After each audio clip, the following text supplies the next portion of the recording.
Ndị be anyị ekene m unu. Asị m ka nke echiri ya zelu. Asị m n'ụbọchị nketa dịrị na anyị na mma. Na anyị adị ka echi na-eche ada agwụ agwụ. Otu anyị kwuru otu akọ ya dịrịrị. Ise. Dị ka o si dị ka agbapụ na ọsị wetara onye bụ nnukwu ozi. Anyị ji maka ya wee bịa na n'iru akwụkwọ n'ụbọchị nketa gbasịta maka ya bụ ife na-eme na Eastern Region. Anụ nwere onwe ndị Igbo na-azọ. Unu n'anya. O tee na o ji nwanne anyị nwoke bụ Maazị Nnamdi Kanu. Unu n'anya.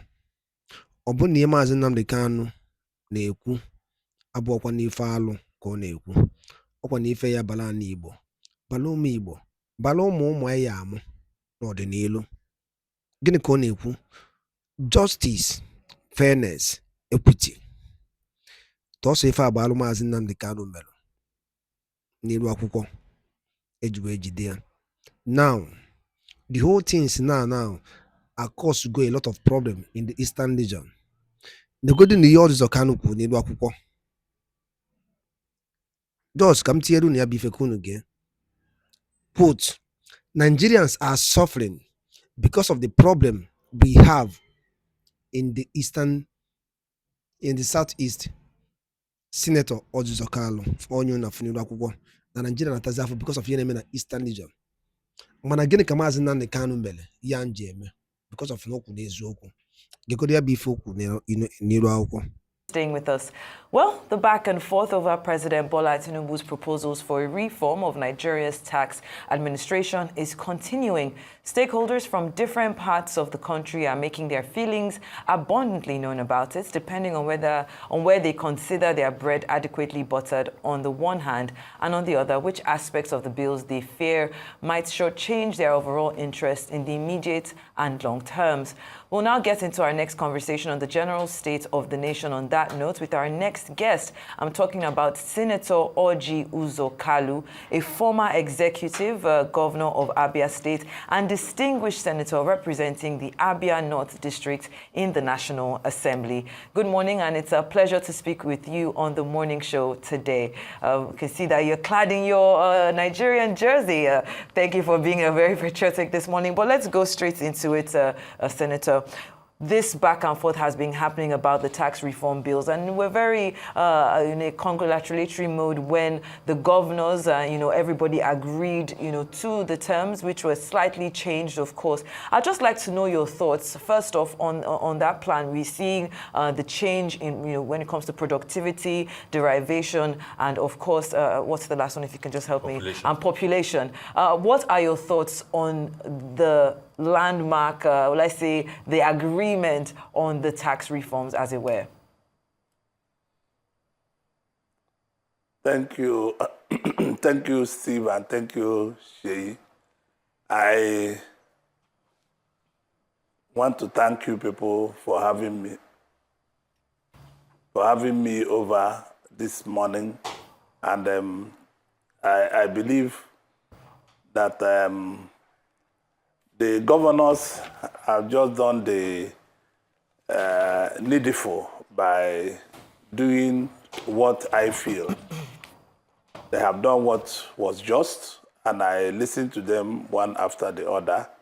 I've always said from day one, this bill was presented in the National Assembly. I said the bill was progressive, but needed us to expand discussion, because we need to expand discussion with other people. Most of the laws we are using today in Nigeria, they are very obsolete. They are gone. They are not functional laws. They are not laws that we should continue using in the 21st century. And in a place that you want to remodel and reposition the economy, if we do not do what we are trying to do today, will be left behind. We started with countries like Indonesia, Malaysia, Singapore, and all the rest of them. Look at even Vietnam yesterday. So they've all left us. They've left us behind. And I believe that we should be sincere in what we are doing. I congratulate the governors, and I was more interested and more fulfilled when I had the governor of Nasarawa State the other day in a show in another sister channel that was praising the bill and saying that, but there's nothing wrong with the bill. The problem was just Nigerians do not read, they do not listen, they do not focus on issue to know what is wrong. I must congratulate the author of the bill, that President Ahmed Tinubu, and also Professor Yedela and the chairman of FIRS, Mr. Zacchaeus. So I believe that this bill is good for all Nigerians. It's not political, it's not sectional, it's not anything. It is for the good of every state of Nigeria and every Nigerian to enjoy this bill. I'm motivated about this bill as a private businessman who is in politics, and also as a Nigerian who needs this country economy to grow. So it might be difficult in the few things the government are doing now, but in the long run, we are going to see a better Nigeria. I was with President Thabo Mbeki in 2003 to witness a swearing-in of President Lula da Silva. I was there with him, and I saw what happened. Brazil was in turmoil then, but today they are rolling. After some few years that he was president and put in jail, and he was recalled back again to be president. So this is what democracy is all about. We need to go the tough area, and we'll come back to enjoy the tough area. It's just that most Nigerians on the street of Nigeria were over-pampered. We don't want to work. There are a lot of work on the street of Nigeria. And people only want to come and live in Lagos, Abuja, Port Harcourt, or Aba, or Kaduna. They don't want to go to farm. Nobody wants to do what is visible. Nobody wants to think about tomorrow. So I congratulate the governors honestly for what they have done. All right, distinguished Senator, thank you so very much for setting the tone. And like Sheitan observed, I also like the fact that you are donning the Nigerian jersey. I hope that this is not an endorsement of the fact that we continue to take a foreign coach every time that we need a coach. People who are expecting at least, let's use homegrown brains and talents to run our thing. But your comment on that can come later. Let me stick with the issue of the day, and which for now will be on the tax, reforms, the reform bills that you have, enthusiastically endorsed. But I'm interested in knowing what your specific thoughts are regarding the area of the VAT sharing that the governors, that's one of the key highlights of the proposition of the Nigerian Governors Forum. As you are aware, sir, the current sharing formula of the VAT as at today is 20% for derivation, 50% on equality, and 30% based on population. What the bill is proposing, which of course will be what the president wants and what the committee that is set up, also want, is to move up to 60% the question of derivation, so that those who are making the money for government can get something commensurate from what they are putting in the general purse. And then they propose 20% each for equality and population. What the governors have now done is to say, no, you can't do that. Give 30% to derivation, 50% to equality, which means half of what is collected by way of VAT should be shared equally among the 36 states, and then 20% based on population. Are you satisfied with this type of thinking? Are you satisfied, sir, given the fact that these bills will, are still with the National Assembly and you will have the last say on it? Is this your idea of fair, balance, and rewarding productivity, the way that the governors have presented at least the sharing formula for the VAT? Thank you, Steve. I also believe that the people in the National Assembly have the last say. But let me be honest with you. The governors have already set the tune rolling. And There's no two ways about doubting what the governors have done. If you can rewind one of the interviews I had with either Ruben Akpati or somebody in this channel, I can't remember who now, I was looking at the way the governors were thinking that equality should be 50% and derivation should be 30%, and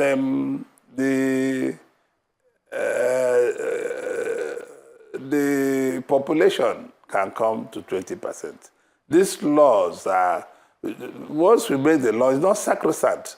This VAT sharing is a very little thing in what is inside the bill. The bill is more beneficiary to Nigerian people than the sharing formula. So I think the governors have just gotten it slightly right, but I cannot say, in my opinion, yes, I think it's a starting point for discussion. And both the National Assembly, both houses of the Senate and the House of Representatives will start looking at it at that level. I think the president should also know that why I was saying before, in the past few months, I've always been saying the bill looks good, it's progressive, but we need wider discussion. These are part of the wider discussion. And I will expect the governors to go further down to discuss with the people on the street, people in all departments of their state. So this is politics, because you see, this is not the law itself, but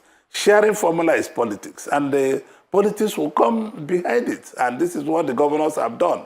I want to congratulate the Nigerian governors. They have really shown leadership in this regard, because they have shown also that the discussion can pay.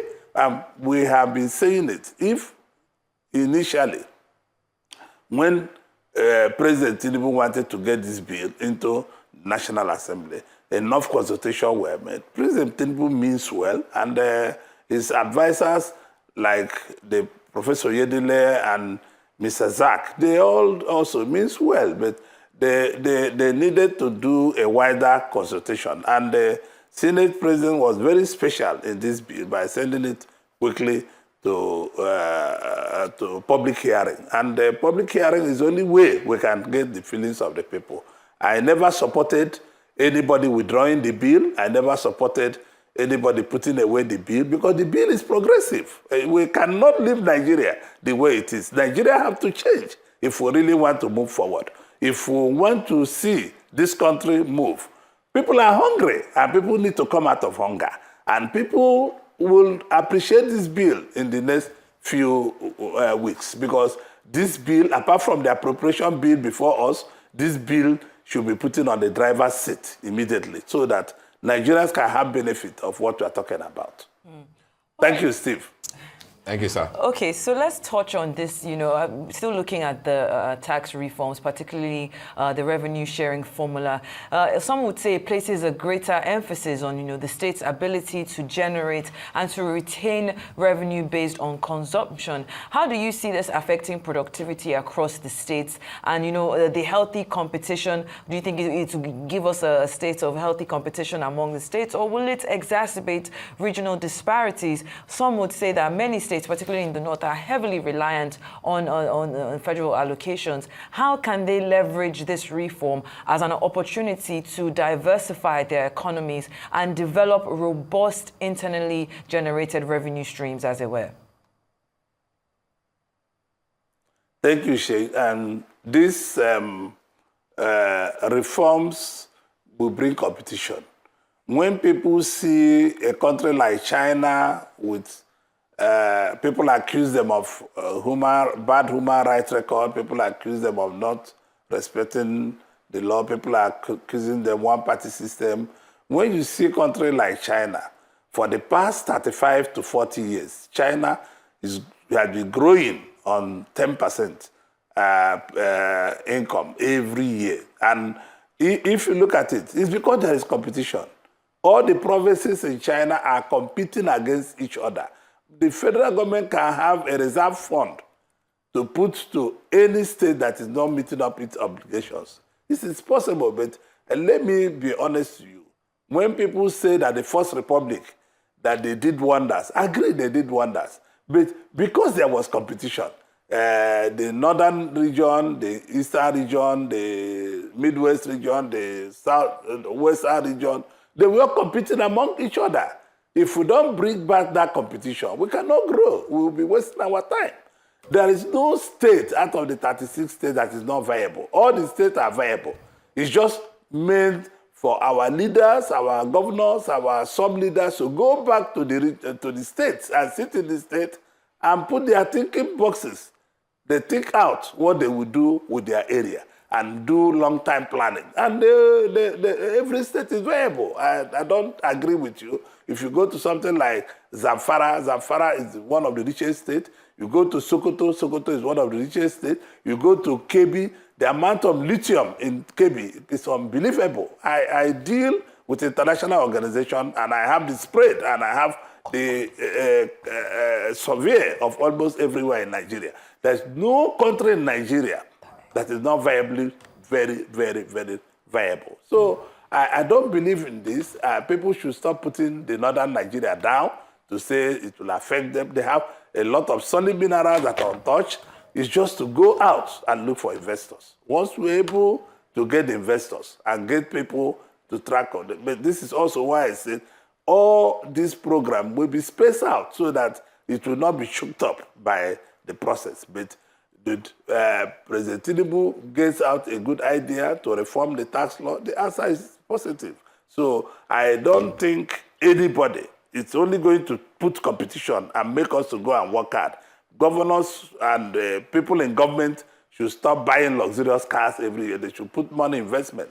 When we're able to invest heavily, people can go back to where they are. So I believe that the law will do well to everybody. And President Tinubu has done the very best he can do by bringing this law at this time. People are afraid of bringing this law, and I don't see anything being afraid in doing this job. So the job has to be done. I will vote for this bill, and I will support the bill, but I will also discuss with our colleagues and agree on where that is not fair to others, and we will fix it. But the bill, even if it's passed to a law, there will be continuous amendments when it's not doing well or where it's doing well. That is why you have the National Assembly. We are not just going to leave the laws to be stagnant again for over 100 years. We have laws that made here by the colonial masters are not touched. So we must be modern people and be touching the laws as quick as possible. So I believe that this is what we should do as a country. All right, Senator, let's speak about your core constituency now, which is National Assembly, Senate in particular, and of course, lawmaking. You just mentioned something. Please say it again, Steve. Steve, come up again. Let me hear you well. I said we should speak now about your core constituency, which is the National Assembly, Senate in particular, and of course, lawmaking. You are a lawmaker now. You're no longer a governor. Can you hear me, distinguished senator? I'm hearing you. Okay, so my point is, let's talk about that aspect of your political life, and of course, the life of the impact of the National Assembly in Nigeria of today. Two things.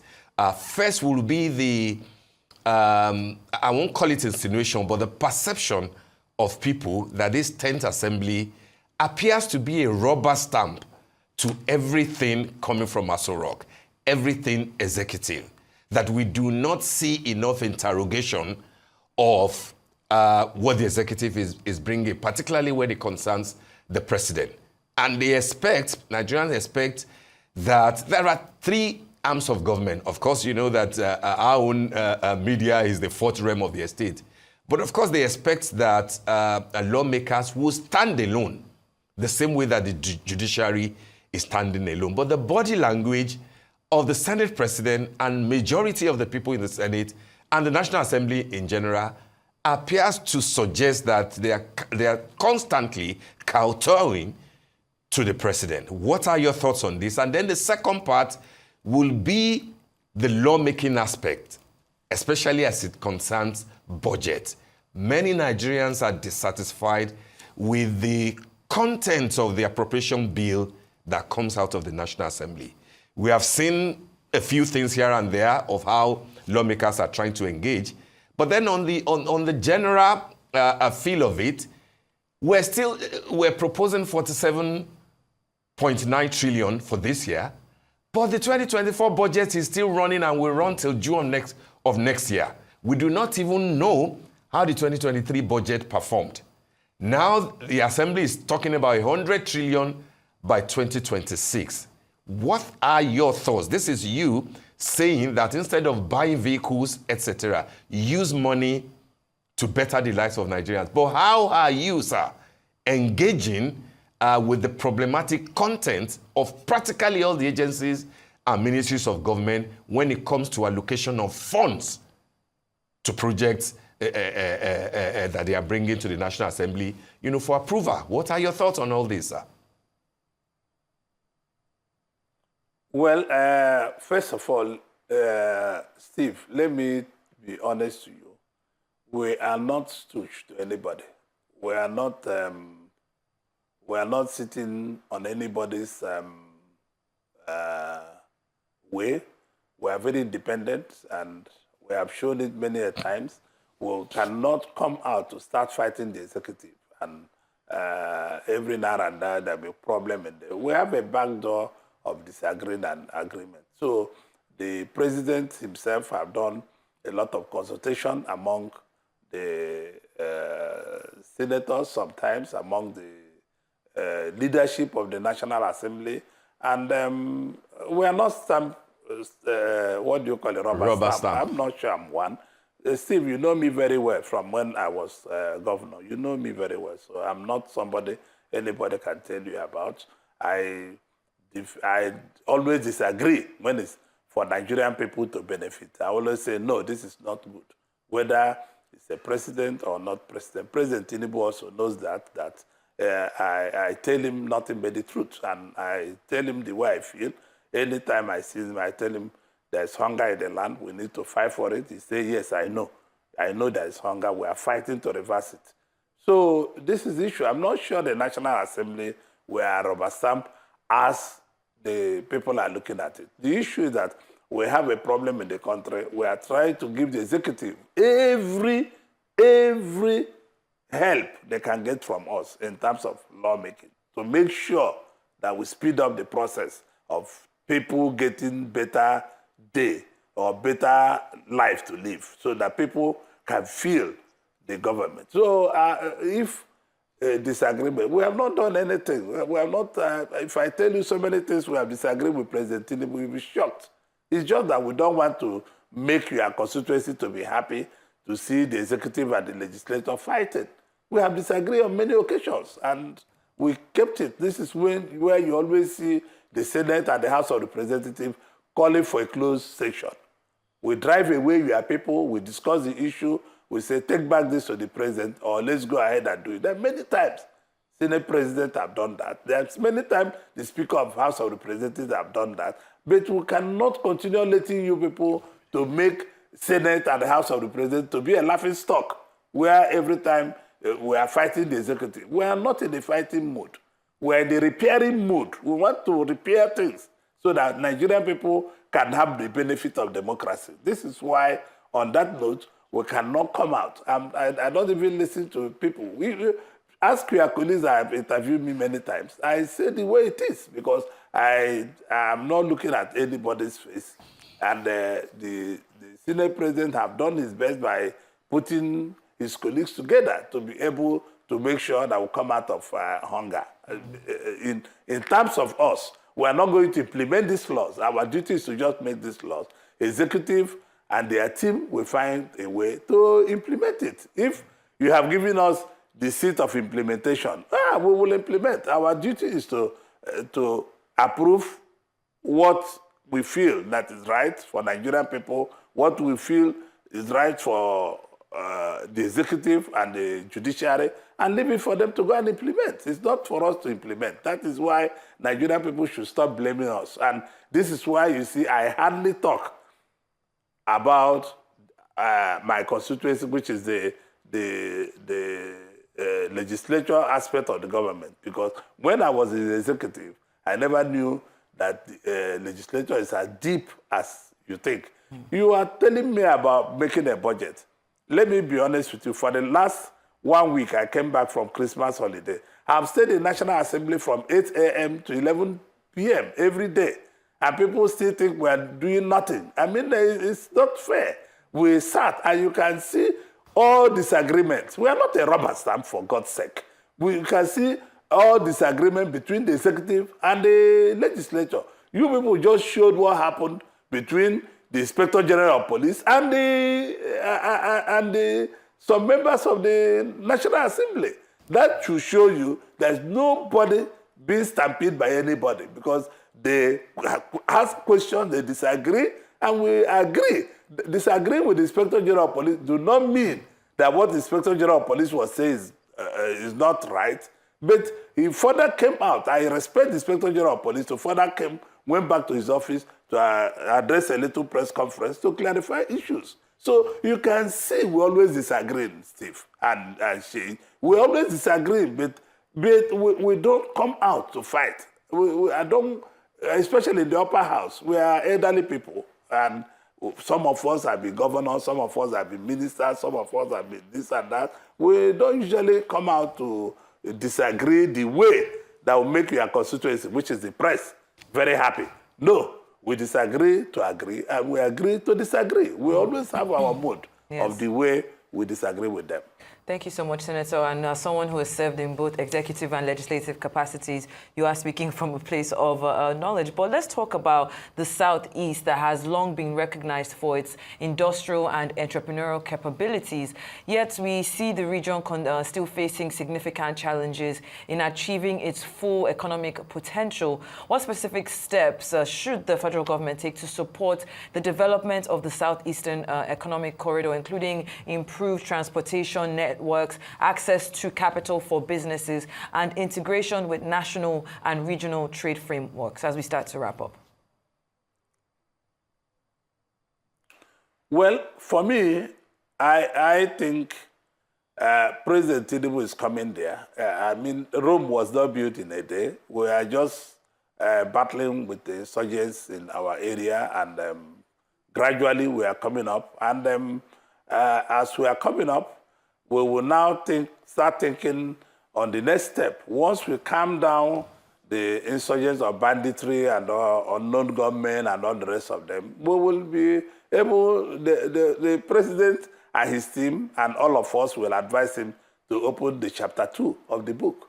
And the chapter 2 will be development. Once you have no insurgents, you have no unknown gunmen, and you don't have any disturbances about our people, and we will talk page 2 of development. We have always, people will say, we have always asked the president, according to law, find the best way of law to address the issue of Southeast, both the issue of the IPOB, the issue of everybody, to address this within the context of law of Nigeria, so that possibly, very quickly, Orji Kalu will be released from prison, and we will continue to live a better life and produce everything. Let me be honest with you. Nigerians are suffering because of the problem we're having in the Southeast. The Southeast can produce everything you buy in China. We can make them in Aba, Newe, and Onitsha. Everything you buy from China. Just give us electricity, give us the way that with it, and give us the direction. We produce everything that you produce in China. The technologies are there, everything, we have it, but we need a better atmosphere. We need to clean away properly in agreement the sit at home, which has cost hundreds of billions of naira out of the Southeast. We need to bring back the I can do it spirit. We need to sing back aging by aging. We need to go back to what we know how to do. When I was governor, a lot of things were being manufactured in Aba. People have begged Aba people to stop putting made in Paris, made in Spain, made in Brazil. They should start putting made in Aba. We can supply every equipment this country needs from that region of the country. I'm not, President Tinubu himself knows this, because I can tell you twice he slept in Abia when we were governors. He slept in Ibere, and he saw it himself, and he respects that. I'm sure once we have good atmosphere, the president will come back to do the needful in our zone. And I'm praying that both the lawyers of Nnamdi Kalu and the courts, they should speed up and make sure that it's released according to law of Nigeria. Because I'm sure the President Tinubu will always live to respect the judiciary. People are calling him to intervene. Yes, he will intervene, but through the judiciary. The judiciary have to do their job, and President Tinubu will intervene. So I believe that as soon as possible and practicable, that Nnamdi Kalu will be released and the area will be very quiet. All right, very quickly, sir, before we let you go, just two quick questions. First will be, what role do you think that your Ohanaeze Ndigbo can play in the sort of renaissance for the Igbo nation, for the Southeast development that you spoke about? You used Eyin by Eyin just now. So Senator Azuta Mbata has just been appointed, as you're aware, as the President General of Ohanaeze. What role do you think that they're able to play, in this renaissance? And then secondly, I would like you to reflect, a bit on the class of 1999 to 2007 governors, of course, which you came out from. I believe that at that time, you were probably the youngest in that class. But interestingly, that class has now produced a sitting president. That class has produced a secretary to the government of the Federation. You are a member of that class and you are in the Senate. So you can conveniently say that you are the ruling class in the last 25 years of Nigeria's political history. Do you think that you guys have done well? What areas do you think that you can use to show example to Nigerians that you mean well for their welfare? Well, let me start from Ohanaeze and Senator Azunta Mbata have just been made president of Ohanaeze, and I congratulate him sincerely. I was in Ibere the day it was on, and I made a call to him, congratulating him for being elected. I'm sure having his exposure, he's a businessman like me, and he's well exposed. He was a senator in the Nigerian Senate, and he is not a very local person. So he's a cosmopolitan person. I'm sure he's going to drive Ohanaeze out of politics and drive them to social cultural activities and negotiation for the Igbos instead of playing politics. And I know in Senator Mbata very well. He will keep away from politics with his leadership to be able to package Ohanaeze what we should be, have direct discussion with people. And I believe also that our zone, as you said, will benefit a lot from the new leadership of Ohanaeze, because almost all the governors, from the progressive governors, Chairman Hope Uzodinma, to my own governor, Alex Uti, to Peter Mba, to Nwufere of Ebonyi State, and to Soludo of Anambra State. All of them are all totally endorse him. So his leadership is not in question, and I'm sure he's going to do a lot of job for not only Igbo nation, for stability of Nigeria. And you asked me about our state. Yes. Our set of governors, we have not totally been in leadership. This is the first time we are taking the helm of affairs. And you can see the reforms that are coming by President Ahmed Tinubu. We are very lucky. We produced the first president, President Yaradua. And we're also producing President Tinubu and the Secretary to Government. We are two senior senators in the National Assembly, myself and Senator Adamu Alero. He was also in that class. So our class have done very well because we are sincere to what we can do for Nigeria. We are very, very sincere for what we can offer to Nigerian people, but opportunity is just coming at a very difficult time. And this is why we're advising our classmates to make sure that they do thorough reform that will bring economic prosperity to Nigerian people. The way the prosperity is in my heart, yes. I wish that President Tinubu will listen to every script we want him to follow, and we will change Nigeria in the next 4 years. Because President Tinubu is very bold, and he had the boldness to do it. And once you have the boldness, you'll be able to implement it. The problem is that the Nigerian presidents have been afraid of going a way in and way out. So I think that once President Tinubu continues his courage and saying we must do it, as long as it's for Nigerians, we will support him, and Nigerian people will support him. All right, distinguished Senator. Right. All right. Thank you so much, distinguished Senator Orji Kalu. We want to thank you for joining us on the morning show today. Thanks for the insight and everything.